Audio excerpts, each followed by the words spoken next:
The internet was kind of on and off here, especially the Wi-Fi. So I'll be keeping an eye on the streaming, because in the morning, my 1 hour and it's an 80-minute lecture like this one. It was broken up into four pieces because the internet was kind of, or Wi-Fi itself was kind of unreliable. It just you know kept disconnecting me. So we'll keep an eye on that. Um, And what we'll do today, the first thing is I'm done grading the second exam. It took me the entire weekend. It took a lot of time. And I had to sleep a lot in between questions too, because it's really difficult. It's really draining a lot. Question? There's a couple homework not graded, right? Homework will be graded for sure. Oh, I thought Okay. it's just me. No, no, the homework will be graded, but I put all my time into grading, and I had three classes to grade. I could only finish one, one and maybe a quarter of one of the other classes.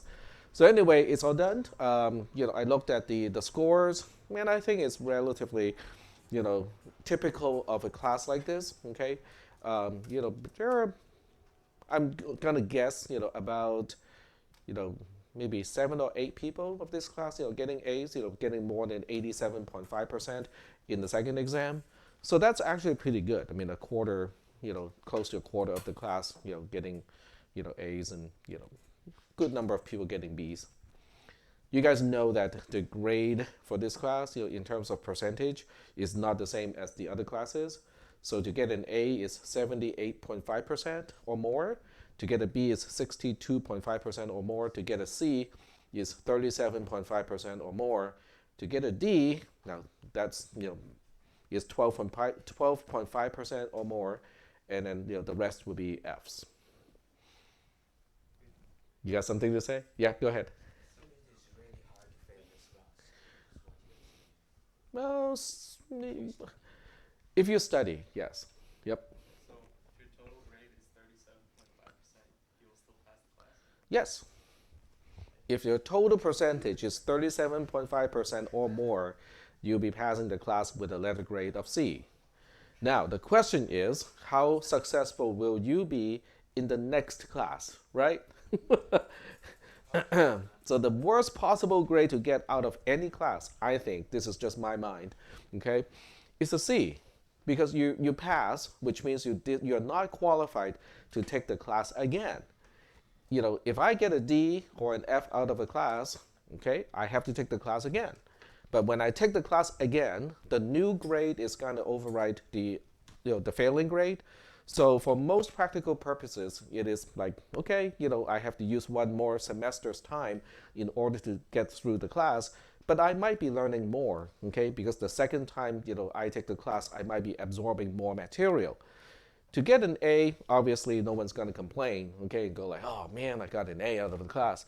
To get a B, usually it's okay, especially with my classes, the way I grade. Getting a B means, you might have missed something that is kind of like, just overlooking something, okay? That's why your score is not perfect. You couldn't quite get to the level to get an A. But typically a B out of my classes, based on how I grade, is going to be, you'll be okay in the next class, okay? That's the whole point, okay?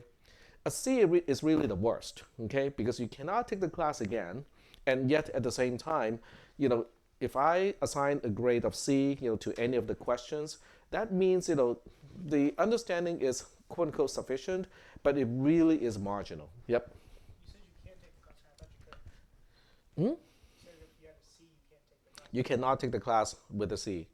So you cannot retake a class, if you get a C. Yeah, so Imagine, okay, hmm? so some people might fail just to get in the I passing have grade. had people who did that, knowing that, that person would actually pass the class, but barely. That person decided to fail the class so that, that person could, retake the class in a different semester.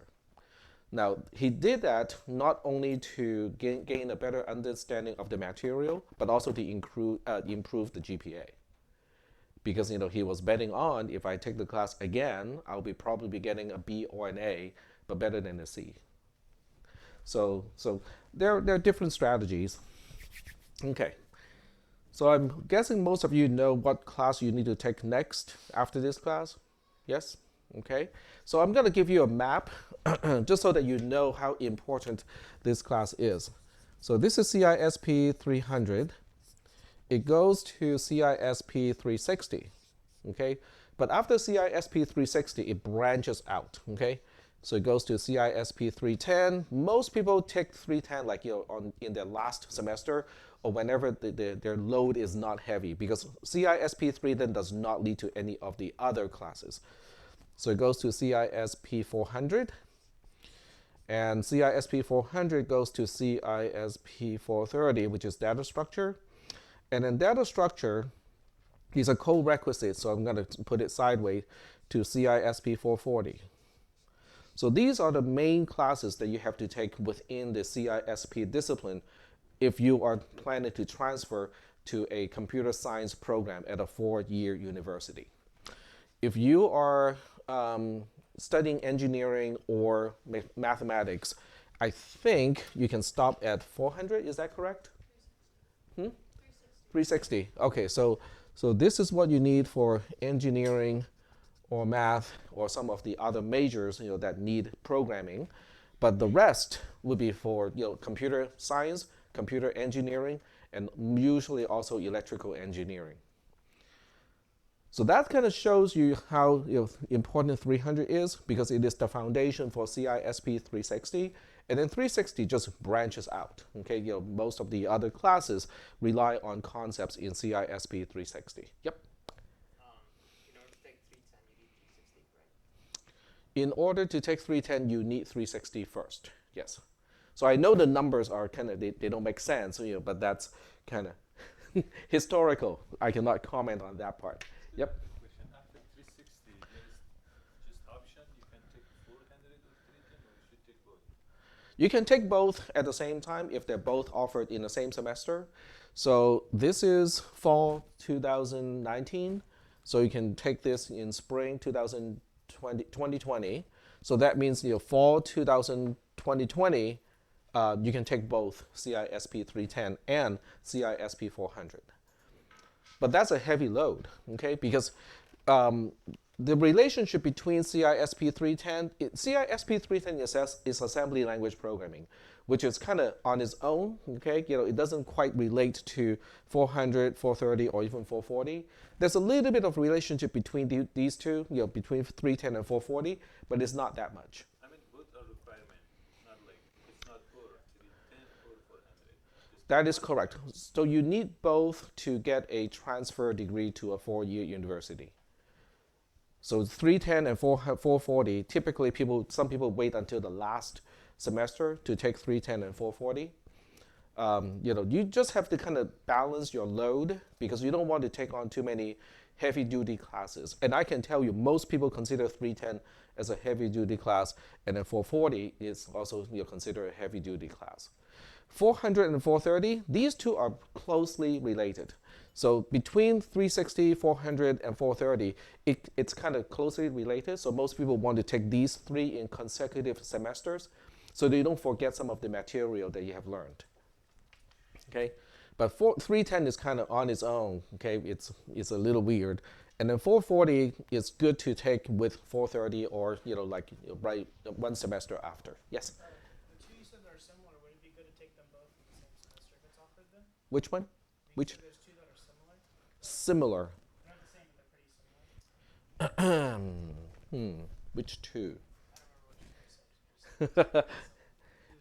you said. You can, well, there's a dependency. So when you see an arrow, that means there's a dependency. So when there's a dependency, you cannot take both in the same semester. Yep. Oh, I'll move out of the frame. Your counselor should be able to tell you the same thing, or you can get the same.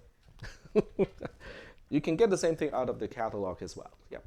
Which of those classes is the heaviest one? Consider the heaviest? Okay, that's an interesting question. The question was, which of these classes are, is the most difficult, most challenging, right? I'm guessing that's what you're asking. It really depends, okay? For some people, 310 comes really easy So 310 is good for people who are more hands-on and like to work things from the ground. That's kind of what 310 is, because we're building a computer or processor from the ground up from transistors. Okay, so some people feel that 310 is actually really easy, compared to the rest of the classes. 440 is basically a math class. Okay, it is called discrete structure, but it really is basic. It's basically discrete math. What you study in calculus and algebra, that's continuous math. Okay, this is discrete math when where you consider individual values. Okay, discrete values, but it's basically a mathematics class. So you have to be pretty strong with logic and abstract thinking. With 440. Some people who hate 310 would succeed in 440 and vice versa. So it's hard to tell which one is more challenging, but they're very different classes. Yep, question? If a person passed the calculus and algebra, Mm-hmm. the CISP 440 is easy for them? Maybe. Maybe, but having calculus and other math classes before 440 would certainly be a good idea, because the concept of how to prove a theorem, it's in 440. The basic idea of what a function is or set theory, that's also in 440. So having taken calculus first, before 440 definitely would help. The prerequisite of 440 actually includes pre-calc, pre-calculus, algebra. So that's kind of a hard requirement for that class. Any other questions here regarding, yep. So all of them are considered as back-end and coding, right? You're doing something in database. Okay, so CISP 360 is C++. It's called structured programming. Okay, so they're basically repeating a lot of the material or concept that we have already introduced in this class, except you'll be doing it in an actual programming language.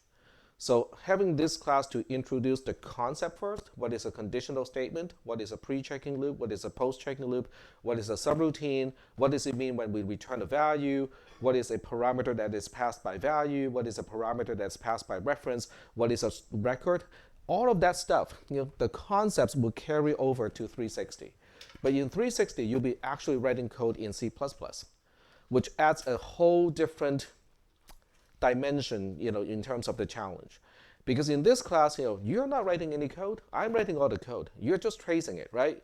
Because I need you to trace it in order for me to see whether you understand the concepts or not. So in this class, all you're doing is you're understanding the concept, but you're not putting things together yet. But in 360, you'll be putting programs together. And on top of that, you also have to learn the programming language syntax, which means not only are you constructing programs or algorithms, but you also have to play by the syntactical rules of of C and C++. So that's kind of like a different kind of challenge in 360. And then 400 is object-oriented programming, which is a continuation of 360, and it talks about object-oriented programming, we call it a programming paradigm. Okay, it's basically a way of looking at things. So that's the main objective of CISP 400. So CISP 400 will look into concepts like inheritance. It will look into dynamic allocation of objects and stuff like that. But it's basically a continuation of 360. 430 is data structure, and in data structure, they will look into data structures like trees, graphs, and other things. A data structure is basically a way to link multiple things together. Organize the data. Organize data. Yes, so it is to organize the data, and then usually it is organization for a particular purpose. Okay, do you want to dynamically add and delete things quickly and efficiently? Okay, that's one. Okay. Do you want to keep track of things, where new things can come in, but you also want to enforce the insertion and retrieval order of last in, first out versus first in, first out. So those are the concepts that they will introduce in CISP 430. CISP 440 is a math class where we'll study binomial distribution, which is a way of distributing probability and stuff like that. we'll be studying propositional logic. Okay, we'll be studying how a computer can prove theorems. Okay, yeah, how do we automate theorem proving using computers? So that's those. All of those concepts are in CISP 440, and we'll even do counting. Okay, simple stuff like quote unquote counting. Okay, the difference between permutations and combinations. So why do we want to know about combinations and permutations? What do you guys think? Well, are there matches? Hmm? In some cases, are there matches? Are there matches? Okay, so what are the chances of a match? Okay, I think that's what you are implying. What are the chances of a match? So if you want to go buy lotto, okay, for instance, when is a good time to buy lotto? What does the jackpot has to be in order to say, okay, it's worthwhile to buy lotto ticket? So that's a counting problem, and all of those things will be topics in CISP 440. So is that kind of a quick introduction, of all of the other classes?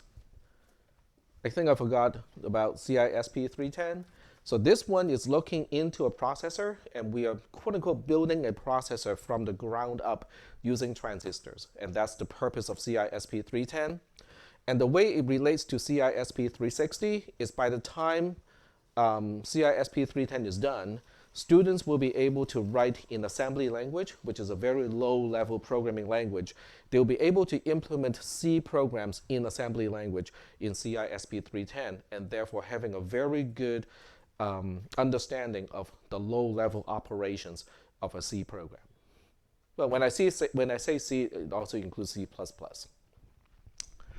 So are there any other questions about this little diagram? Yeah, go ahead. After passing those classes, person can be hired as a computer science. Probably not.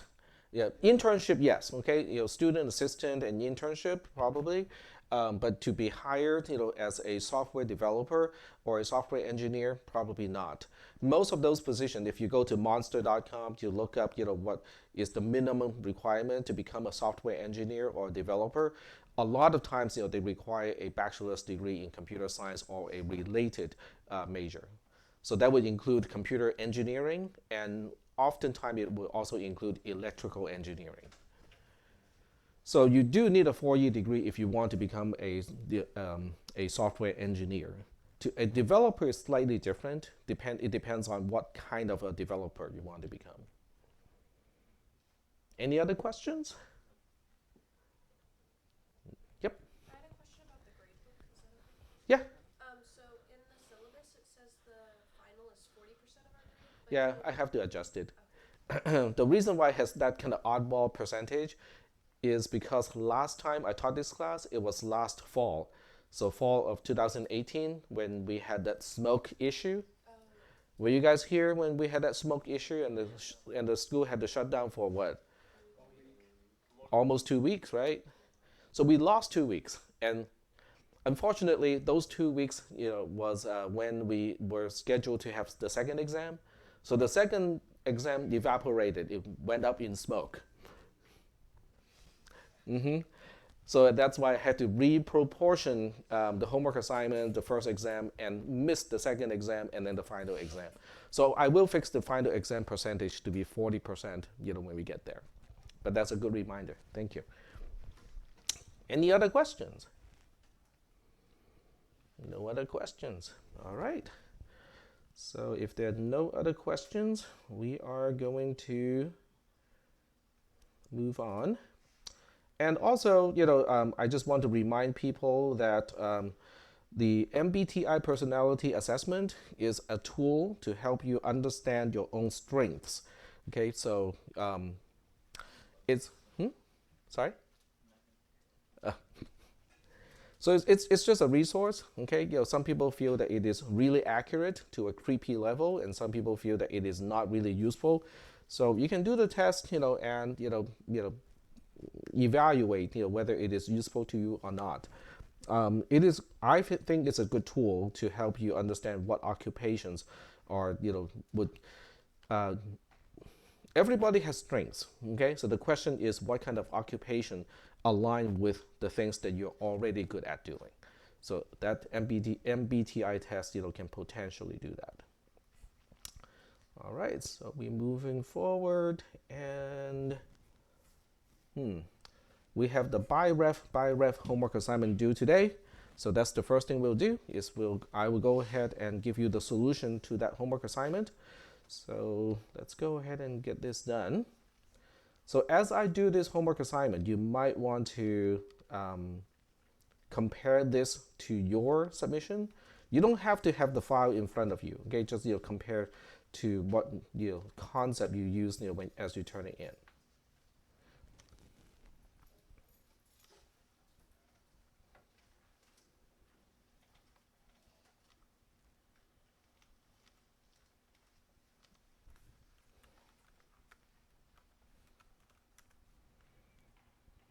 All right, so here is the BIREF homework assignment. And we'll go ahead and add a new sheet so we can trace it.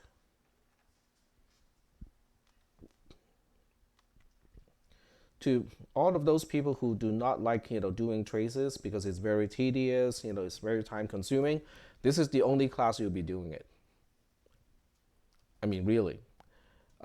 In all of the other classes, you don't have to trace the execution of a program anymore, which is a good thing in one way because you don't have to spend all the time to do something that is really tedious, but it's also bad in a way because in order to understand what your program is doing, you have to rely on a debugger or some of the other tools in order to give you some insight of why the program is not working.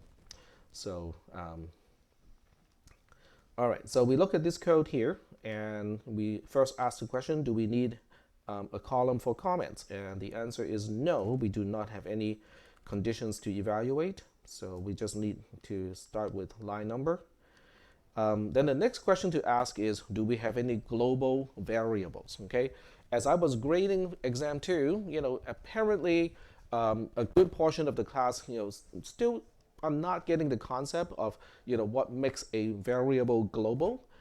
So the idea is if you have a variable that you store something to, and that thing is not a parameter and it is not a local variable, then it is a global variable.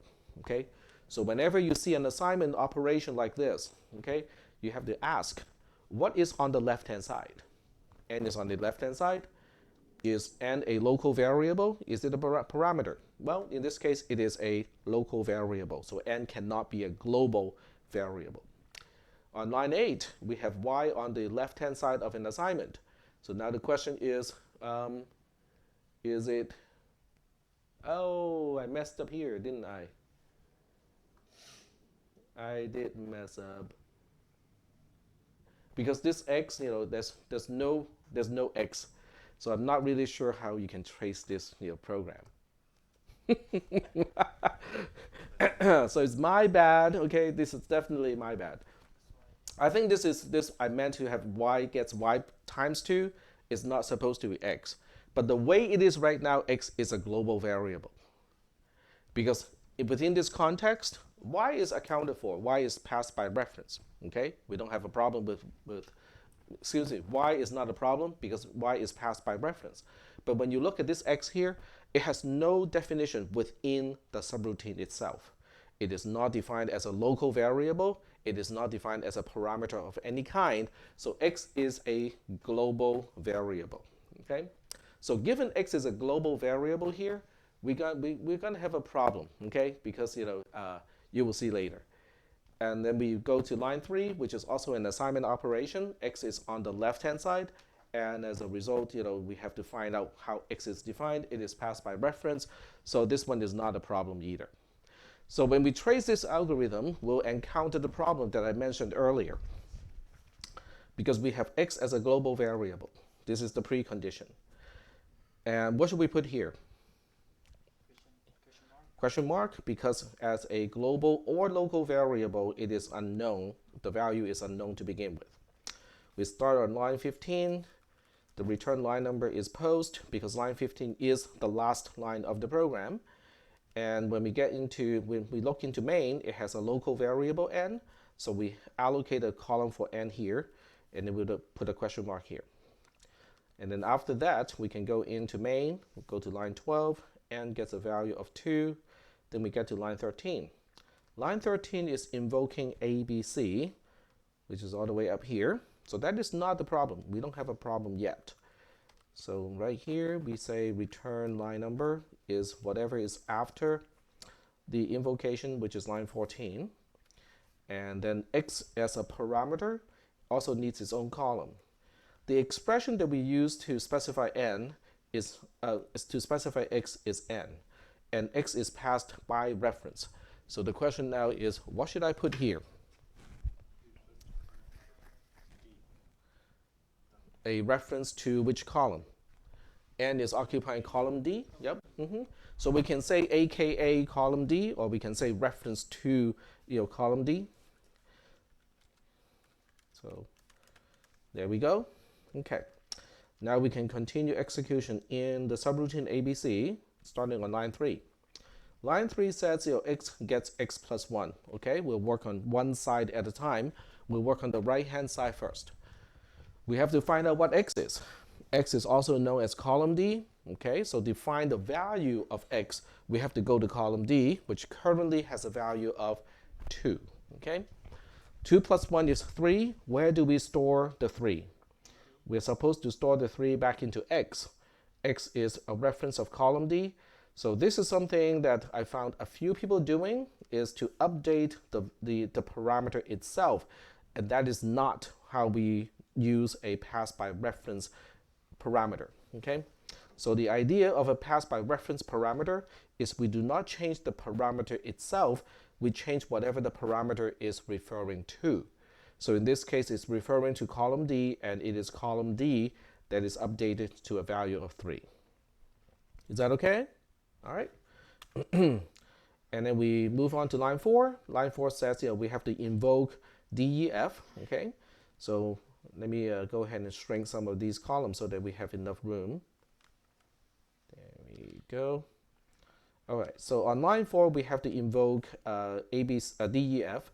So once again, we have a return line number because none of these subroutines is returning a value. So we don't use return info.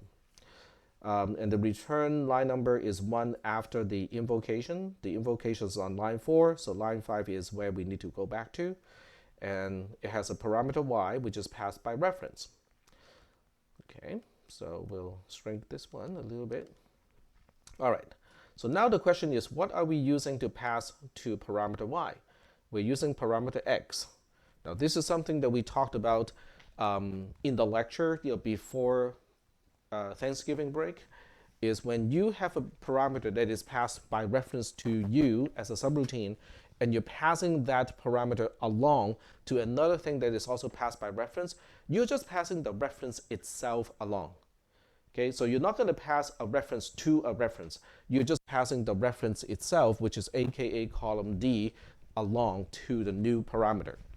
So parameter y of DEF is really just another way to refer to the same column, which means it also gets AKA column D. Are we okay so far? Okay.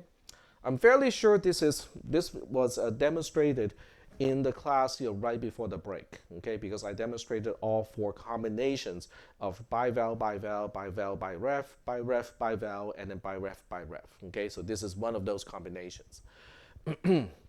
So that's how we set up the columns. So now we go back to, we go to the first line in the subroutine DEF, which is line 8. So line 8 has a problem now, because line 8 says, I want to know what is x times 2. The question is, which x are we talking about? Well, the x of column F is actually invisible to me. That x is not visible to me because every parameter and every local variable is only visible from within that subroutine. Where are we located now? We're on line 8.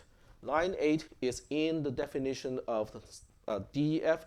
We are not in the definition of ABC anymore. So x as a parameter of ABC is actually not visible to us anymore.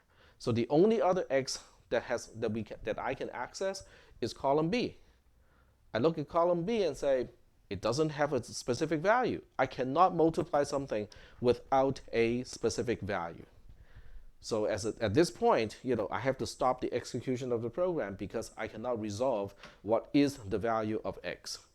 I know which column it is, okay, but I have no idea what is the exact value of x. Yep. I use 3 column D. If you use column D, you're actually okay. Okay, so let me tell you why. Because Because I thought X is the X in subroutine. because you use the rightmost in use column that is labeled x. That's the rule that you followed. So in this case, the correct version of this program is actually y times 2, not x times 2. So that would end up, and you would be doing the right thing, because what ends up, if I change or correct line 8 to be what it is supposed to be, so now I'm asking, okay, what is y times 2? Y is also known as column D. Column D has a value of 3. 3 times 2 is 6. Where do we store it? We store it into y. But y is passed by reference. I cannot change column H, okay? But I can change whatever it's referring to, which is column D. So it ends up doing kind of the same thing that you did, but for a different reason. So we do end up, changing this column to a 6, but that is only because, I fixed the program. If I did not fix the program, the scoping rule, okay, which means which variable is visible where, would prevent me from accessing parameter x. So that x here, that was here on line 8, would be referring to the global variable x. Is that okay? So I'll be kind of relaxed, when I grade this homework assignment because I made that bug in here. Yep. No, just I was about to ask, are we gonna have to redo it or something? Nope. Well, there's no point in redoing it now, right? Did you stop here? Did you stop at this point? I kept continuing and I got 6 too, but I put in another column. Okay. You put in another column for x like this? Yeah, I put it, I think, in column D. Oh, it is in D, yeah. Yeah. So as long as I can see that column D is updated, or if you do something over here, or if you say that, we cannot proceed at this point because global variable x does not have a specific value yet, I will consider all of those as correct answers. So there's no need to redo it. All right. So assuming that I made that correction, now we can unfold everything, because after line 8 comes line 9, which is n define sub. N define sub is still going to do what it usually do. So we have to continue based on return line number. We go to 5, and then we deallocate these 2 columns. Okay.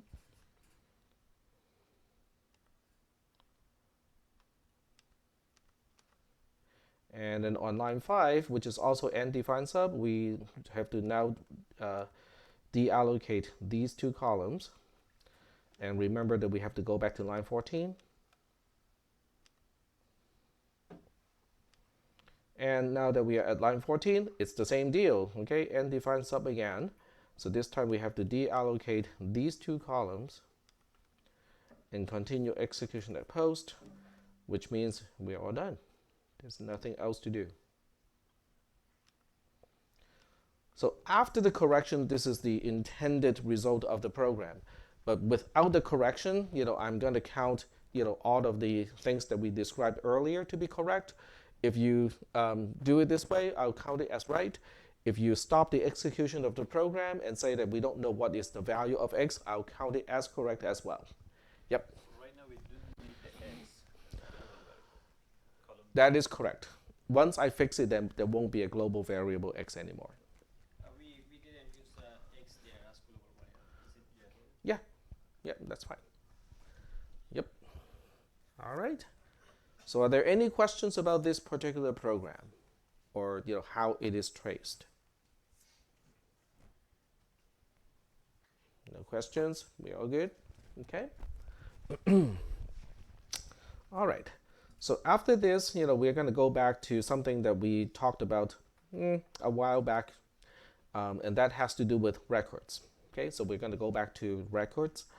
So we basically, looking into the definition of a record. instead of using complex number, which is kind of odd, because some people may not have exposure to complex numbers. Those of you who have some engineering background, you know what I'm talking about, but I cannot make that assumption. So I'm going to make a different example that most people today can relate.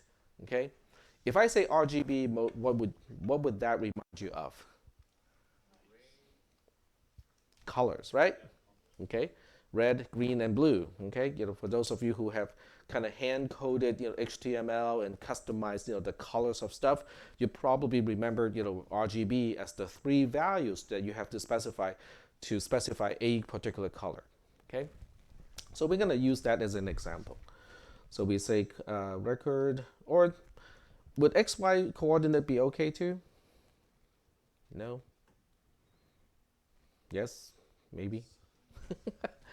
How about date? Okay, I think this one everybody understands. Okay, if someone does not understand what is a date, we have a different problem. Okay, so we're going to use date. Okay, because everybody understands this particular one, so it's a good example. All right, so now we look at how we specify a date. Okay, so if I ask you, what is the date of next Monday, what would be the answer? It's 2019, December 9th, right? So those are the components. We know what year it is supposed to be, we know what month it is supposed to be, and we know which day of the month it is supposed to be. Does that make sense? So would it be surprising if I say that, a date has three components, where the first component is the year, the second component is the month, and the last component is DOM, which is date of month, day of month. Would that be okay? Okay. So I'm gonna do the indentation here. So year, month, and day of month, they're considered what we call members of a date. So each one has its own type. Okay. With year, we can easily use an integer to represent a year. Month, I know some people like the name December, but we can also use an integer to denote, December is 12. Okay, and then DOM, certainly, we can also use integer here, and that defines the record date. Okay, so now the question is, okay, what exactly is date with the uppercase D? It is not a variable. Okay, it cannot store something. This is a template. Look at this as a cookie cutter. Okay, so think about cookies today. Okay, we got cookie dough, we got cookies, and we also got cookie cutters. This is a cookie cutter. Is that okay? So as a part of this program, I'm going to now, define subroutines. Okay, so let's define the subroutine like this. Define sub is before. Okay, and it's going to take two dates. So it has by val, okay, this is a parameter that is passed by value, and we'll call it D1. D1 is a date.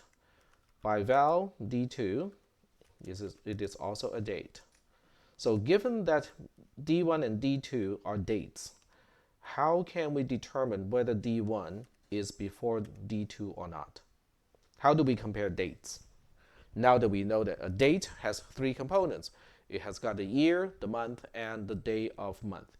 So how do we know D1 is before D2? How do we confirm that? Smaller number and bigger number. So we look at numbers, right? Okay, very good.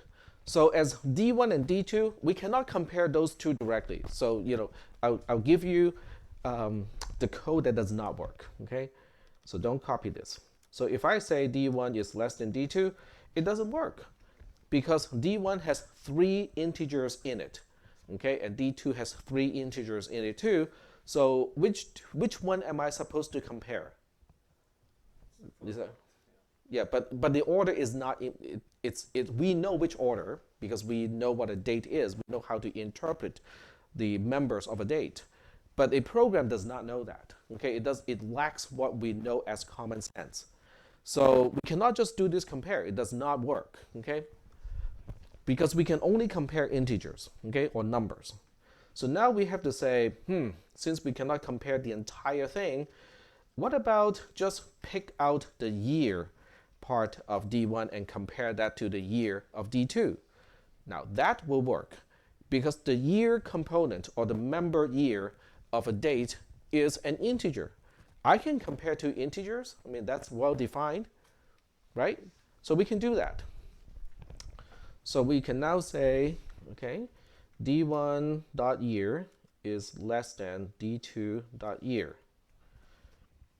But that's only you making use of the year. What about the month then? Is that making any sense? Okay. So now we put parentheses around this and ask, what if D1 dot year is not less than D2 dot year? So I'll change the presentation a little bit, and then we'll go back to a kind of more obscure, presentation. So we'll do something like this first. Okay. Would that work for you? Okay, if the year of D1 is less than the year component of D2, oh, that won't work. You guys are supposed to tell me it's not D1 versus D1. D1 is supposed to compare to D2. Okay, there we go. Okay, now it makes more sense. Okay, so if the year of the first date is less than the year of the second date, then it's conclusive. The first date has to be less than the second date. Does that make sense? So even though, with D1, it may be December. What is the last day of December? 31st or 30th? Okay, don't make me count. 1, 2, 3, 4, 5, 6, 7, 8, 9, 10, 11, 12. 31st. So the knuckle trick works. Do you guys know how it works? No? Really? Nobody knows about the knuckle trick to know which month has how many days? You do? Okay. Bumps is 31 and the between is less than 31. Yeah, exactly. So you don't use the thumb, okay? So leave the thumb out of this discussion, okay? So that works. So there we go. So I'm trying to see if I can point to the right thing. Okay, so this is January. So there's a bump. It has 31 days. February, it's not on the bump, so it has less than 31 days. In this case, I can say only less than 31. And then this is March, April, May, June, and this is July. And then we go back to the first one. So after July is August, September. After September is October. This is November. And this is December. So December has 31 days. So I call it the knuckle trick. I'm pretty sure it has a much more formal and respected name. But the knuckle trick works. Okay, so getting back to here. So the first year, the year of D1 may have December 31st. But if the year is less than the year of D2, then whatever date D1 is representing still has to be earlier, has to be before the date represented by D2. Does that make sense? Okay, so it's conclusive. Okay, so but every time you have a conditional statement, you have to ask, most of the time you have to ask, what if that is not true? Okay, so the else here is corresponding to the case where D2.year is greater than or equal to D2.year. Because all I can say at the else statement is I cannot confirm the year is less than, or I can confirm it is not the case. But it can be greater than or equal to. So now I have to say, well, no, you don't return false just yet, okay? So what you do is you say if D1.year does equal to D2.year, then we got something to consider. Okay, or you can do it the other way, which is if it is greater, then you can just return false, right? Because if the year of D1 is greater than the year of D2, then we know the date represented by D1 is after the date represented by D2. That's easy. But what if they're the same? So when we get here, in this particular else, this is when we say, oh, so in order to get here, It cannot be less than, it cannot be greater than, they must have the same year. We can return Hmm? D1 same. Hmm? If they are the same, you have to check the month, right? So if both dates are in 2019, then the next thing you check is the month. Because if the month can tell you the ordering, then we're good. If the month cannot, then you have to look at the day of month. Okay?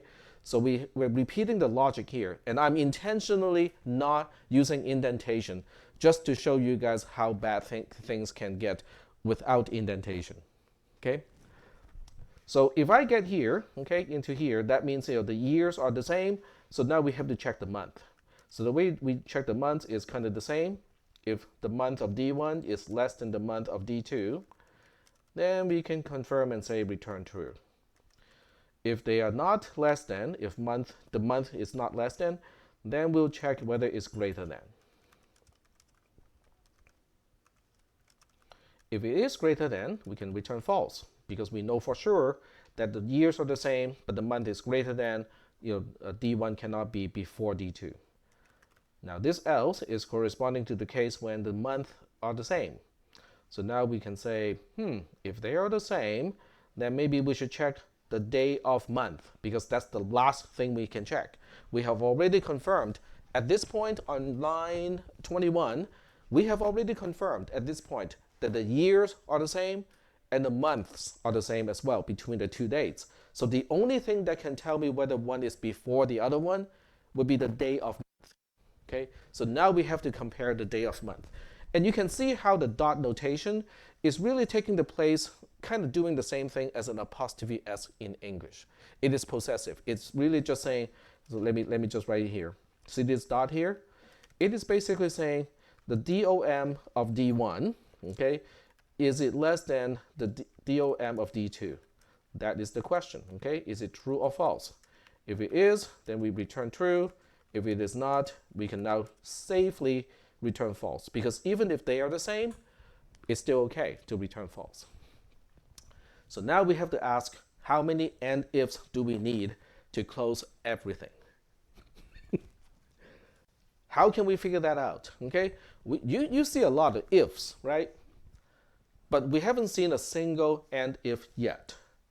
So now the question is, how many and ifs do I need to close every single level of conditional statements at this point? 5. You guys are so fast. I was just about to count and you guys go like, oh, 5. So let's double check. So we got 1, 2, 3, 4, 5. You guys are right. Okay, very good. So we need 5 and ifs, at this point to structure the program correctly. Now, if you ask me to read this code tomorrow, I won't be able to tell you what it does. Because the lack of indentation makes it almost impossible to keep track, okay, without really spending a lot of time to look at the code to find out what is the logic of this code. Okay? So that means, well, maybe we should do some indentations. So the way we do indentations, especially inside LibreOffice, is kind of easy, okay? Because if you use some of the other text editors, indenting can be a pain. So we look at, define sub, we look for n define sub, and we say everything in between, go to the right-hand side by 1 click, okay? And then we look at everything in between this, oh, okay, that's unintentional. Everything between this if and the corresponding and if, where do you think you can find the corresponding and if of line 9? The last and if, okay?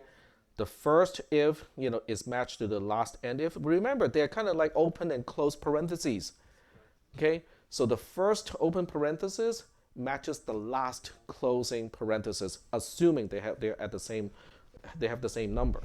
Okay, so what we need to do now is to go look for the last or the fifth and if. Okay, so we say everything in between. Okay, so this needs to indent once because it is the then statement of the outermost conditional statement.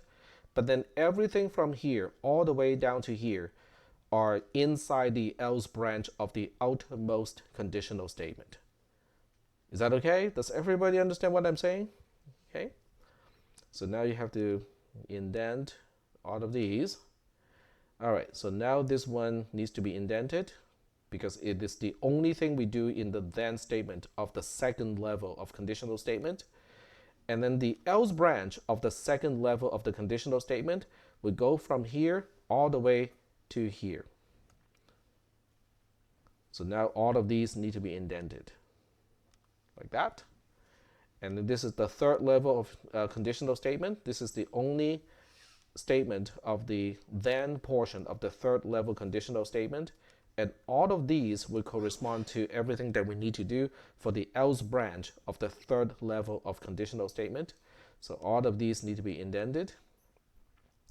So we have this one indented once by itself, and then everything here need to be indented as well. And now we have just this line and this line. I can do a control click to select these two cells. They also need to be indented. So now the whole thing is indented correctly. Are we understanding the logic okay, or do we need some explanation here? Or do you guys want to have a kind of alternative view of how this works?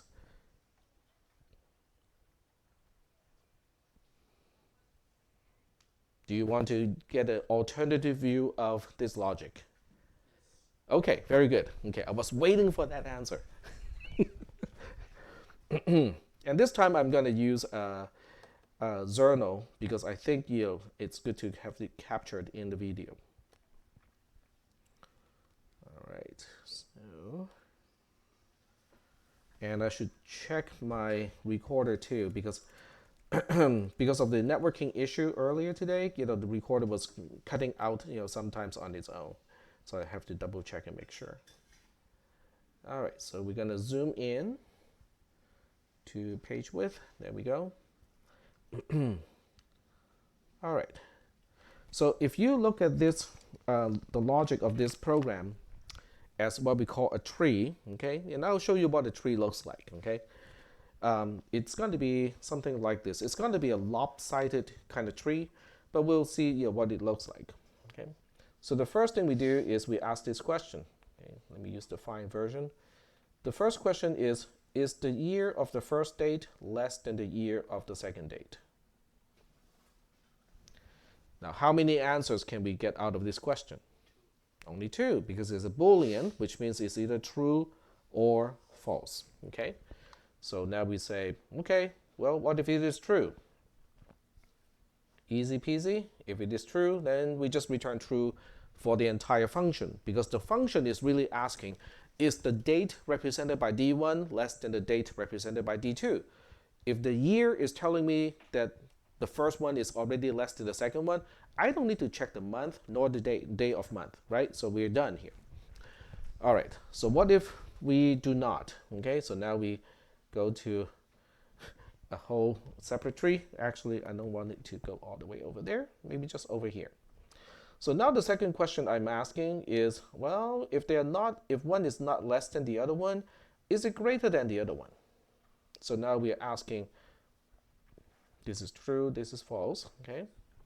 So now we are asking, is the year of the first date greater than the year of the second date? Well, if it is the case, then we return false. Is that okay? That's basically the same as the logic of the pseudocode, except it is represented in a slightly different way. Okay? So what if the answer to this question is also false? So now you have to think, how can we get to the right rightmost portion of this construct here, meaning here? So the answer to less than has to be false. The answer to greater than also has to be false, which means they have to be the same. So by the time we get here, we know the years of D1 and D2 are in fact the same. Is that okay? Does everybody follow that logic? Okay. So if the years are the same, I cannot flat out and say they are not, one is not before the other one, because I have to check the month now. So now we are going to check the month, but it's going to be about the same structure. So now we ask, okay, let's check out the month of D1 and see if it is less than the month of D2. If it is, then we can go ahead and return true. Because at this point, we know the years are the same. If the month of D1 is less than the month of D2, then we are done. Okay, we know the date represented by D1 is before the date represented by D2. Are we good? Okay. And now we can, what about if the answer is false? Well, if the answer is false, they can be, the month of D1 can be greater than or equal to the month of D2, which means now I have to ask the question, is it greater than? So now we say D1 month greater than D2 month. If I can confirm that, then I should return false, because now I know for sure that the date of D1 is not before the date of D2. And somebody's going to say, yeah, we know even more than that. We know it's after. But the subroutine is only supposed to say whether it's before or not. So it's fine here. Okay. So how do I get here? If I end up here, which is the rightmost portion of this entire construct, it means the years are the same and the months are the same as well between D1 and D2. So the only thing I have left to check would be the day of month. Okay. So now we check only one last time. Is the day of month of D1 less than the day of month of D2?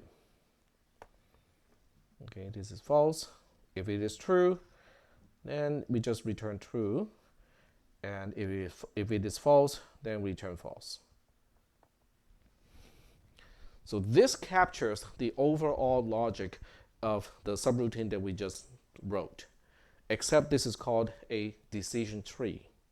Because at each node, at each place where we can branch out, it is a question, okay? So it's called a decision tree because we just keep making decisions, taking the left or the right branch until we get to a branch or get to a place where it doesn't branch out anymore. Then we know exactly what we're supposed to do. Yep. The date can be the same or no?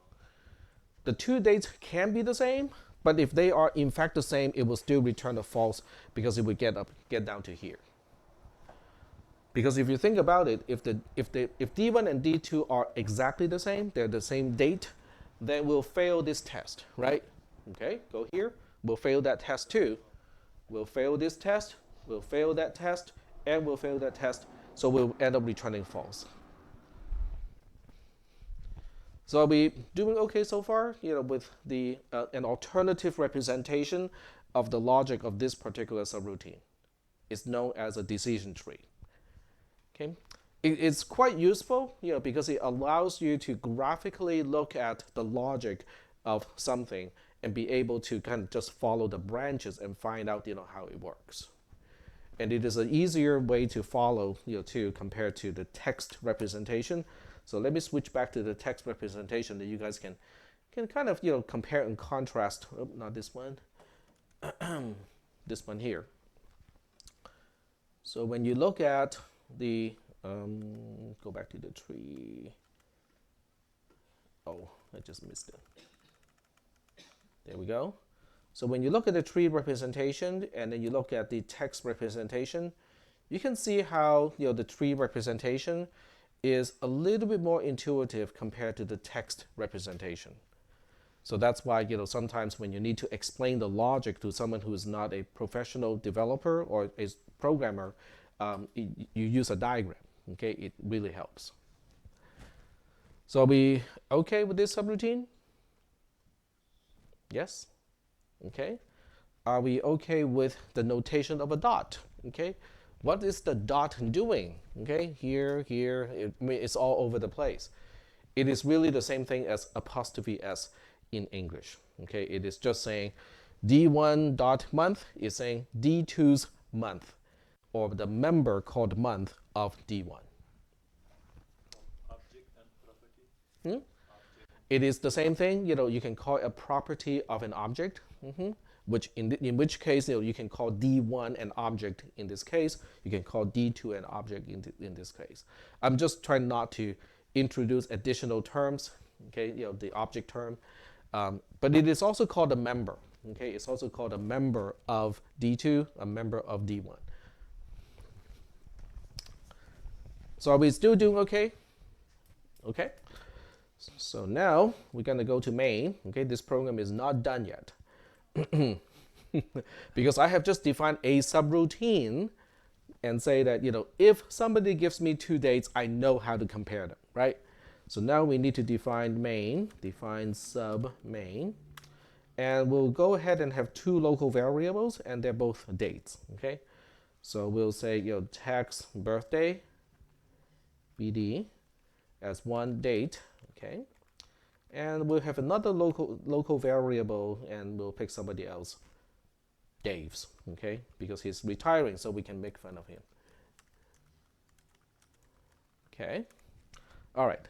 So there are two local variables, and they're both of the same type, which is a date, okay? So now the question is, well, how do we initialize, these variables? Okay, because we have to remember all local variables have unknown components. So in this case, we have to initialize both of these in order for it to do something.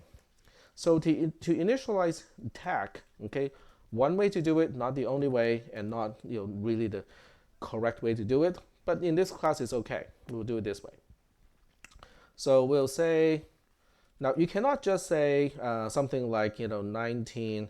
Let's say I'm relatively young, okay, and we'll say 1997, and the month is July, and the day of month is 23rd, okay? This won't work, okay? Because a programming language does not understand that, oh, you're trying to specify a date here, okay? It does not understand that. So you have to initialize each member of a record individually, okay? So you have to single out every single member. You have to make a variable for that? Nope, this is how you do it, okay? So you look at, so let's say we want to initialize the year first. So you have to designate and say, okay, we're only initializing the year member of text birthday, okay? So we'll say it is 1997. And then the month is July, okay? And the day of month is 23rd. Okay, so that's how you initialize one single date object or date variable. So we'll do the same thing for Dave. Okay, so we'll copy and paste and then change just a few things. So Dave is older than me. Oops, misspelled. Oh, I misspelled all of the other ones. Okay. This is one of the things that you don't have to worry in this class. If you misspell something, as long as it is still clear, which one we're referring to, it's okay. But in C and C++, if you misspell something, it won't compile. And we'll change this one. All right. So we'll change the actual year, and we'll just say that Dave is ancient. Okay, that's not too bad.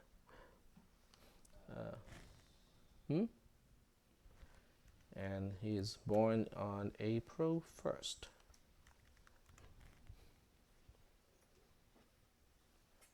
I mean, April 1st has significance, right? What is it? If we make the same year, but the months and day should be different. Hmm? If we make the same year Uh-huh. and the month and the day should be different. They can all be whatever value you want to use. Yeah, because if for now we can find the result very soon because it is the year when we. I think he's asking if we can Make it make more the year complicated. same and like only the date different. Mm-hmm. Then the flow of the logic would be different. Yeah. I mean that if right now when we are computing the year, Uh-huh. it is easy to find. Yes. Because for the first and it we will Right. It compares the year first, and then you can determine right away, So you're trying to get the is before to work harder. Yeah. Okay. If you wanted to work harder, we can make the year and the month being the same, right? So that will make it, that will make the subroutine work harder.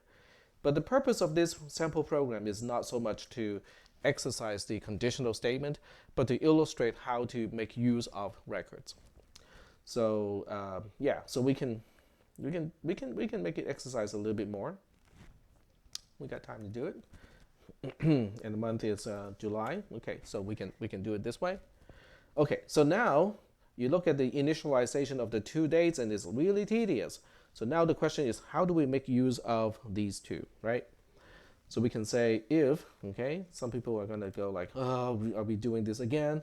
So we can invoke the subroutine, and the subroutine is called is before. So is before. And now we have to specify, how we pass the parameters. Now, record types are interesting because you can pass an entire record in by reference or by value. Okay, in C and C++, you can do the same thing. You can choose whether to pass an entire structure, which is what we call records in C and C++, whether you pass it by value or by reference. So the difference between the two is if you pass by value, you'll be using up more columns because every single item is going to consume one column. If you pass by reference, you'll be saving a lot of columns because one column is going to say, oh, I am referring to column blah, blah, blah to column blah, blah, blah. So passing by reference is by far more efficient, okay? But passing by value also means the subroutine cannot modify the original thing, so you're safe, okay? So there's a trade-off between the two, but I'm gonna, let me look up how it is passed here. So both of these are passed by value. So I'm gonna use pass by value right now, and then we can modify the program later to pass by reference, and we'll see how the traces will be different. So right here, I use text birthday to specify parameter D1, and we'll use Dave's birthday to specify parameter D2. And the invocation should return a Boolean value, either true or false. So that means I can use it in the condition portion of a conditional statement. And then we'll say here, we'll print Dave is old. Okay, else we'll print Tack is old. And if. Okay. And define sub, because we are still in the main subroutine. And now we say invoke main. All right. So let me go fix all the indentations, because without the indentations, it does get a little bit harder to read. So this is a fairly lengthy program, but only because it has a lot of initialization in it. There we go. All right. So now we have a complete program, and we can go ahead and trace it. I can probably just kind of get rid of column A and use the row number as line number. Is that okay? Okay. So we'll go ahead and just delete column A, and then we use the row number as the line number. And pick up the other one over here. So this is the code, and this is the trace. All right. So we'll look at the first few lines and go like, so where do we put line 1 to line 5 in the trace? The answer is nowhere, okay? Because line 1 to line 5 are defining a cookie cutter. We don't play with cookie cutters. We don't eat cookie cutters. We eat cookies, right? So there's no representation in runtime for line 1 to line 5. The rest, okay, there's a whole bunch of subroutine definitions. We know that we cannot start with those. So the only line that is outside of the definition of a subroutine or the definition of a record is line 46. So now we'll go ahead and start with that line, but we do need comments in this case because we have a lot of comparisons. Okay, so line number, we don't have any global variables, so pre has nothing to say. And then starting on line 46, we invoke main. Okay, that's not too hard. It has a return line number, to post, and it has two local variables because in main we have local variable tax birthday and we also have local variable Dave's birthday. Okay, so now how do we represent those? So this is the way we do it, and it's kind of important. So we say, okay, we'll have tax birthday, but tax birthday is not going to use up just one column. It's going to use up 3 columns because it has 3 components in it. Each one is going to take up a component. So column D is going to be used by component year or member year of tax birthday, and then we got the month and the day of month. So tax birthday as a single variable is actually going to consume all of these 3 columns. So merge cells, and why is it not letting me merge?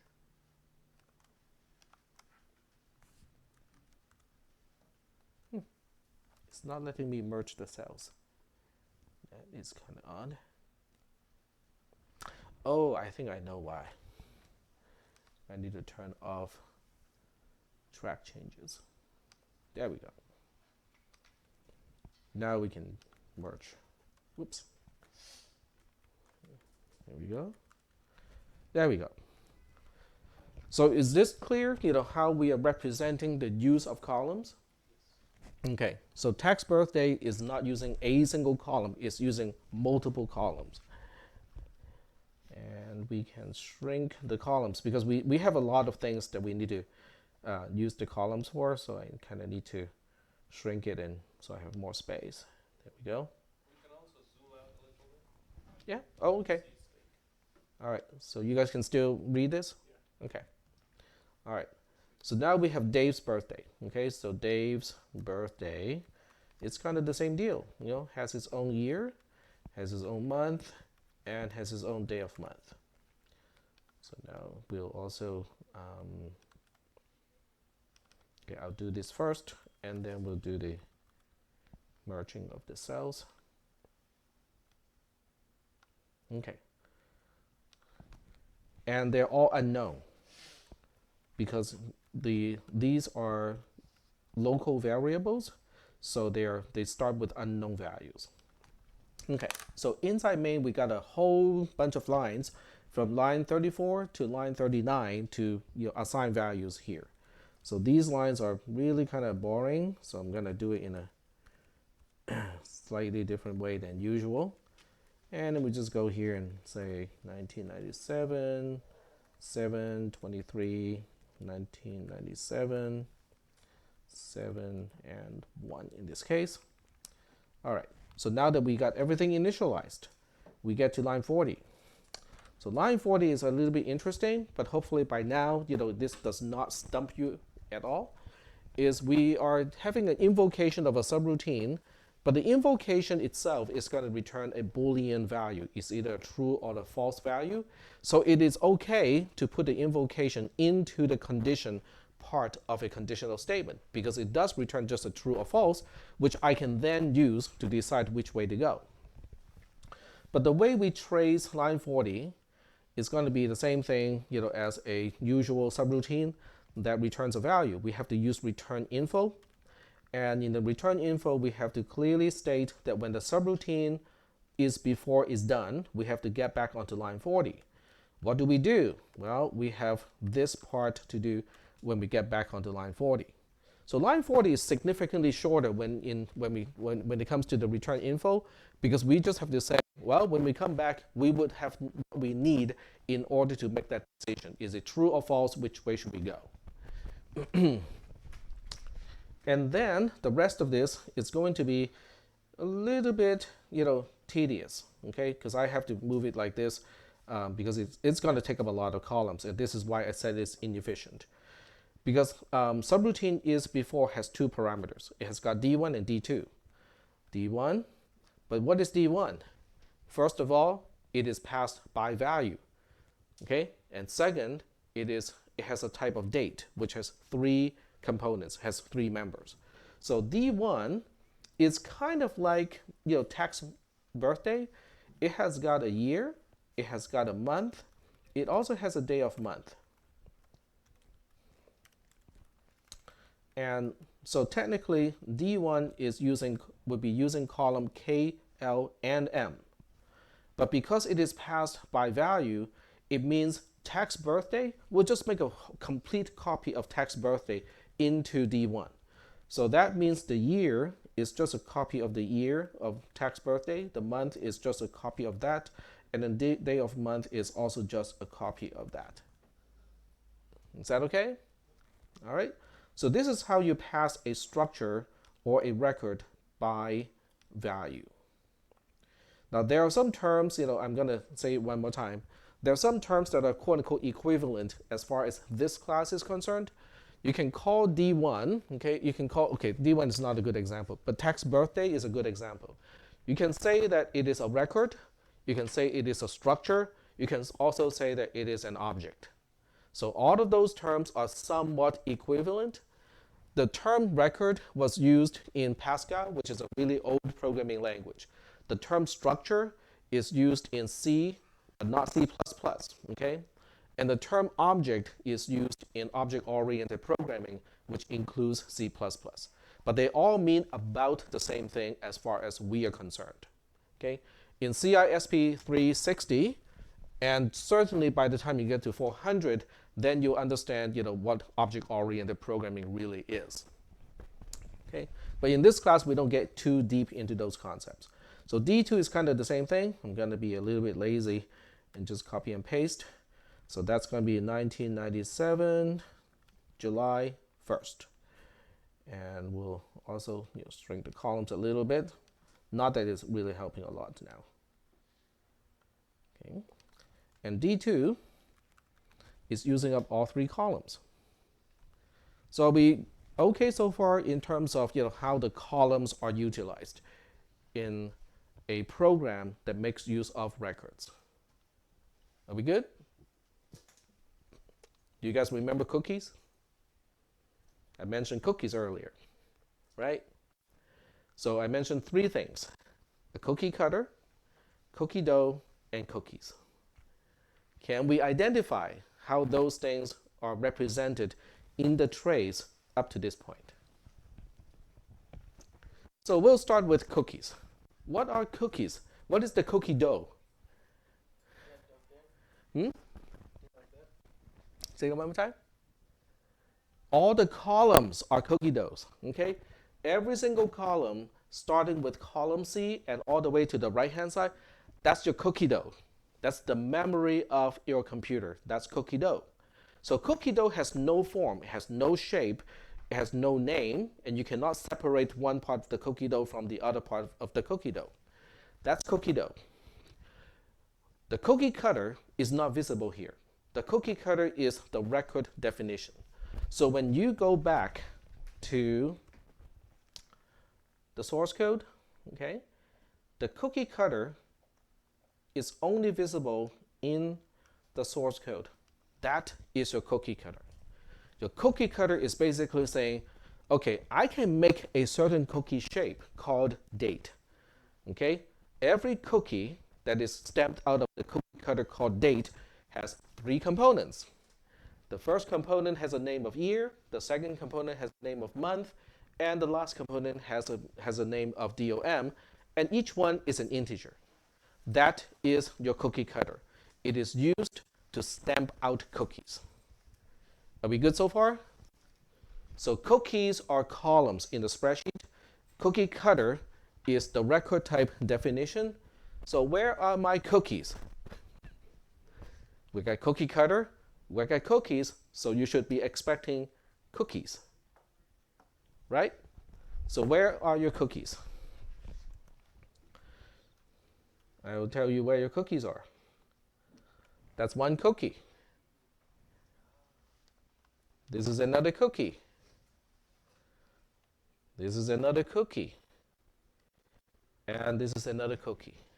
So at this point of time in the execution of this code, we won't have time to finish the entire thing, but the rest of it is not as important as understanding where's the cookie cutter, what is cookie dough, and where are the cookies.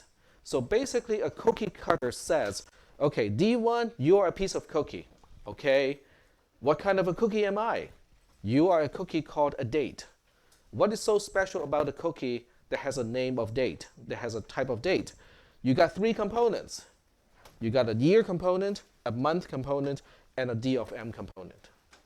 So cookie cutter is how it helps us understand how to interpret things that are stored in the memory of your computer. Okay, so we can continue with this example on Thursday, but but please follow, the example at least up to this point.